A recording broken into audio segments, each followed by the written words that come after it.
Ողջույն հարգելի հայրենակիցներ, հարգելի ՍԼՄ ներկայացուցիչներ, հերթական հրատապ եթերն է, արդեն վատ ենք զգում, բայց սա բոլորիս գործն է ու հենց նման իրավիճակների դեմ է մեր պայքարը, կրկին առավոտվանից արշավ է մեր քաղաքական ուժի ուժեղ Հայաստանի նկատմամբ, խուզարկություններ են, բերման են ենթարկվել մեր համակիրներ և մեր ցուցակի կին ներկայացուցիչ,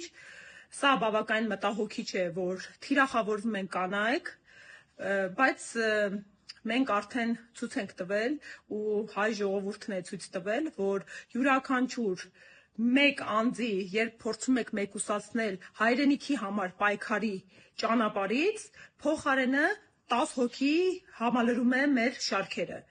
Էնպես որ ժողովուրդ ջան, մենք հիմա ուղևորվում ենք հակակոռուպցիոն կոմիտե Մոսկովյան 1 հասցեում, ուղղակի այս պայդրությամբ ահազանգում եմ, որովհետև իրավապահ մարմինները խոչընդոտում են փաստաբանների մուտքը,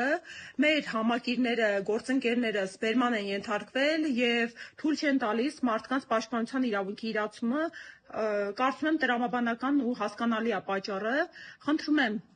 աջակցությունն ԶԼՄ-ների կողմից լուսաբանումը, ժողովուրդ ջան, ինչ արած, մինչև հունիսի 7-ը երևում է ճանապարհ ունենք անցնելու, իսկ փոքրիկ խմբակին էլ կոչ, ինչպես ասել էր մեր համակարգող ղեկավար Նարեկ Կարապետյանը, փորձեք այս կռիվը տղամարդավարի իրականացնել։ Մեկ էլ սպասում եմ մեր երկրում ոնց որ կանանց իրավունքներով զբաղվող կազմակերպություններ կային, ֆեմինիստներ կային,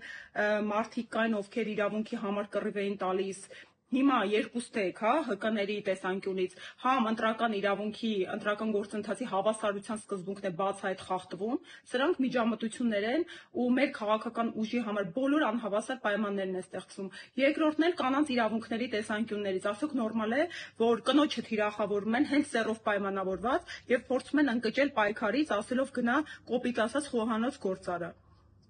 Էնպես որ հարգելիներս կհանդիպենք քիչ անց։